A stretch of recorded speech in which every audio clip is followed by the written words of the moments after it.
going on, Transformer Addicts? This is C-Spray coming at you, giving you a Transformer fix. Today we're going to do another special Transformer review. Haven't done one of these for a while. This is Transformers Revenge of the Fallen Deluxe Size Recon Ravage.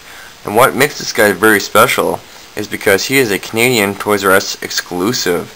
You can mail away for this guy, being a resident in the States.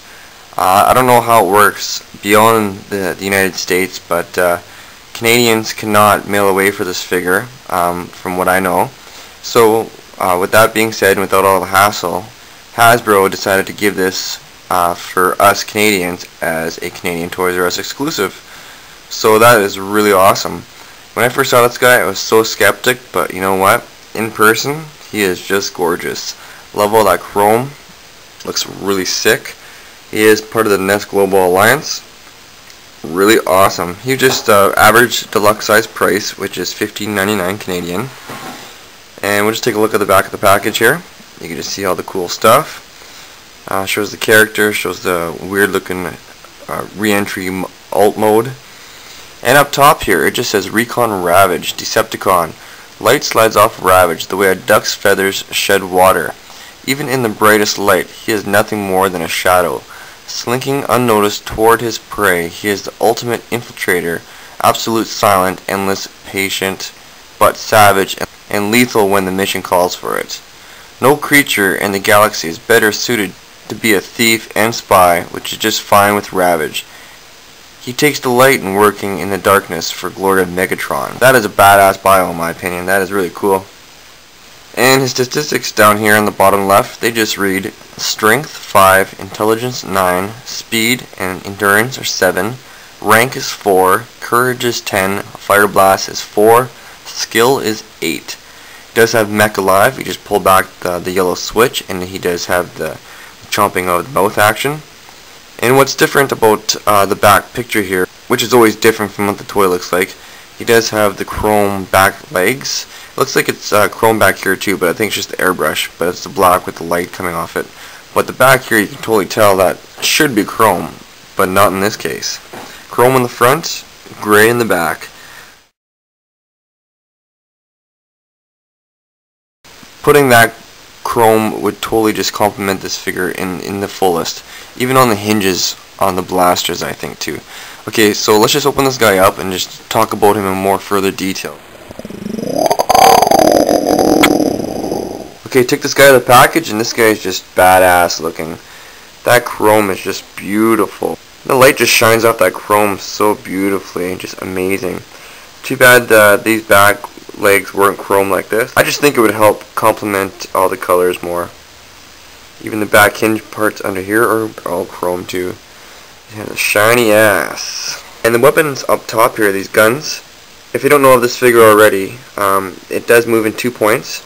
There's 2 hinges here, and it gives you that some leeway of movement to move it either forward or back, or have it straight up in the air, and kind of and stuff. Pretty cool. Really nice detailing on the guns. Looks really cool. The colorings are a little obscure, but it's supposed to be the effect of coming into the Earth's atmosphere. Give that kind of glowing red look to it. And for his Mech Alive, these hinge parts do turn in here when you twist his arms. And he also does have this chomping action. You just want to press down the back lever here, and it just does that. It just retracts the ears and just makes the jaw go up and down. I've mentioned this before to a few people. I just think this face reminds me of one of those characters off the Max, those little black and white characters with the face and the hands and the really weird long mouths. This thing reminds me of that for some reason. But overall, this figure is pretty cool. I think the yellow kind of clashes with everything, but you know, it's not too bad. The color design isn't for everybody, but I have to admit I do like it more than I first thought I would. And I even like it more since it's a Canadian Toys R Us exclusive. Articulation for this guy, he can move 360 at the shoulders, 360 above the elbow here, can twist all the way around. He can move up and down, back and he can move in and out both ways at the elbow, I guess, area. It does have feet articulation, a little bit. they kind of move back and up and down a little bit, and the claws do retract, and that's for transformation purposes. Not too bad. A little bit of articulation, and the mouth, all this stuff moves all the way around. The head doesn't turn at all. And just to mention these spiky things on top, they are a little bit of a softer rubber, so you don't want to poke your eye out or nothing like that. Very nice chrome detailing throughout the body here, with nice silver Decepticon insignia there. Looks really nice. You can see all the red under there. It does have some waist articulation. Can move 360 at the waist here, all the way around. Legs, they can move 360 all the way around at both parts here, and the legs do move in here and here, here and here, and they do move up and down a little bit. Very nice articulation in the legs. You get the hind look too, you know what I mean? And he does have a little bit of articulation on the tail. It doesn't really move at here at all. It kind of just moves down, and that's for transformation purposes. But it does move here, and it does move here. It's on a ball joint, as you can see, and it just popped off. And it just plugs back in there very easily, and you can just take the tip here, and that moves up and down too. That's for like an extra little weapon. Looks pretty cool. Very nice spiky design going up throughout the tail. Looks really sick. And I just love that red. It just blends right into the black. It looks really nice. So for his alt mode, which isn't much of anything, this character is designed more or less for the beast mode here. Okay, to transform Ravage into his re-entry mode, all you want to do is just take these back blasters, pull them down. Okay, take these side shoulder blades, pull them back to the side of his body. So you just want to extend the arms forward, twist them around as so. There you go, coming at you. Jazz hands, jazz hands. Close the thumbs on the inward position of the palms of his paws. Take these open parts here in between the forearms and these side blade pieces. Tuck them in there. There you go. And just kind of, it doesn't connect in the front, you just have to align it yourself, but you just want to have it just so it's kind of like that. Okay? Okay, after you got the arms straightened out to the frontward position, all this chest piece here comes apart a little bit.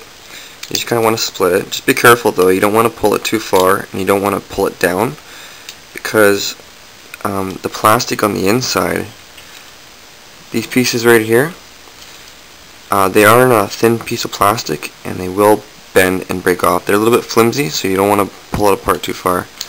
So all you want to do, just take these blades out, or these wings, and you can just close it all up if you want. Pull them out. And you now want to do the legs. With the legs, take these back pieces here, pull them down, and just be careful with the chrome plastic. It will break at the joint here at times. Chrome plastic tends to break, in my experience anyway. So take the legs, pull them down to the front of his chest area. Looks like he's about to do something really erotic. Pull the feet down like this. Just kind of straighten everything out.